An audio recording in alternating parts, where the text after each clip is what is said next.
जय गुरु जी। शुक्राना गुरु जी। सारी संगत को जय गुरु जी। ओम नमः शिवाय। शिव जी सदा सहाय। ओम नमः शिवाय। गुरु जी सदा सहाय। शिव पुराण का 25वां अध्याय, बंधन और मोक्ष का विवेचन। शिव के भस्म धारण का रहस्य। ऋषि बोले, सर्वज्ञों में श्रेष्ठ सूत जी, बंधन और मोक्ष क्या है? कृपया हम पर कृपा कर हमें बताएं। सूत जी ने कहा, महर्षियों, मैं बंधन और मोक्ष के स्वरूप व उपाय का वर्णन तुम्हारे लिए कर रहा हूँ।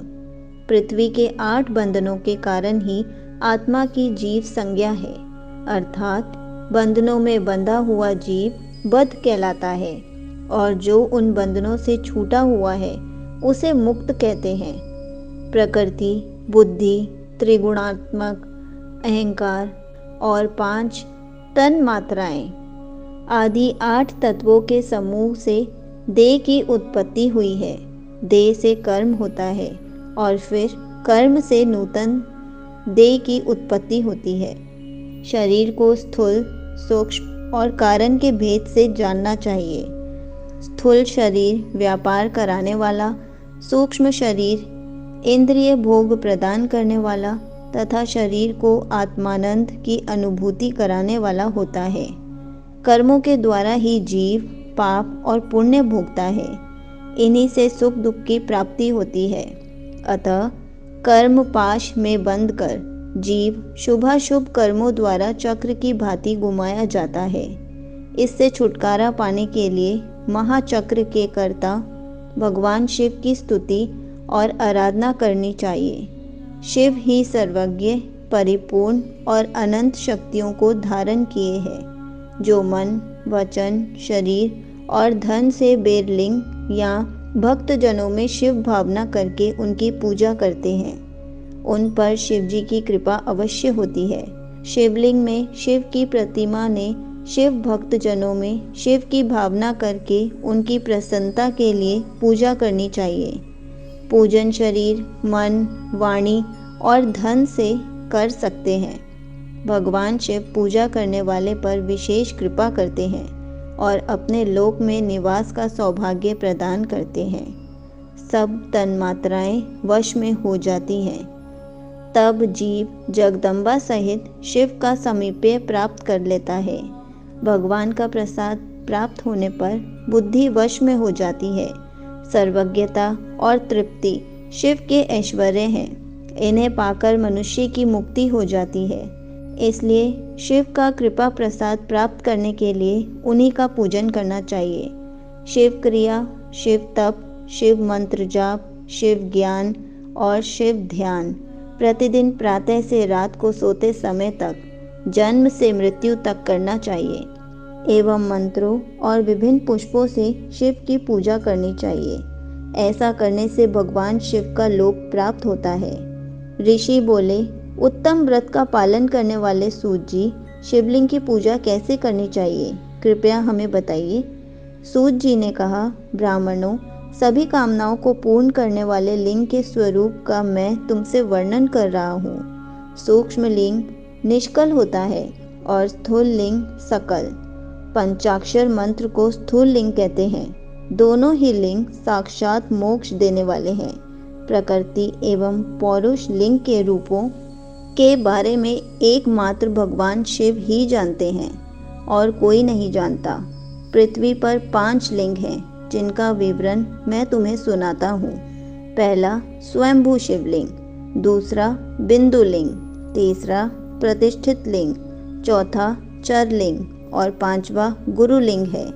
देवर्षियों की तपस्या से संतुष्ट हो उनके समीप प्रकट होने के लिए पृथ्वी के अंतर्गत बीज रूप में व्याप्त हुए भगवान शिव वृक्षों के अंकुर की भांति भूमि को भेद कर नागलिंग के रूप में व्यक्त हो जाते हैं। स्वतः प्रकट होने के कारण ही इसका नाम स्वयं भूलिंग है। इसकी आराधना करने से ज्ञान की वृद्धि होती है।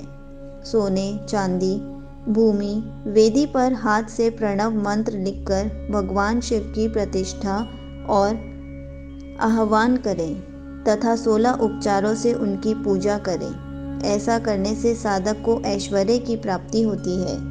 देवताओं और ऋषियों ने आत्म सिद्धि के लिए पौरुष लिंग की स्थापना मंत्रों के उच्चारण द्वारा की है। यही प्रतिष्ठित लिंग कहलाता है। किसी ब्राह्मण अथवा राजा द्वारा मंत्र पूर्वक स्थापित किया गया लिंग भी प्रतिष्ठित लिंग कहलाता है, किंतु वह प्राकृत लिंग है। शक्तिशाली और नित्य होने वाला पौरुष लिंग तथा दुर्बल और अनित्य होने वाला प्राकृत लिंग कहलाता है। लिंग, नाभि, जीभ, हृदय और मस्तक में विराजमान आध्यात्मिक लिंग को चरलिंग कहते हैं। पर्वत को पौरुष लिंग और भूतकल को विद्वान प्राकृत लिंग मानते हैं।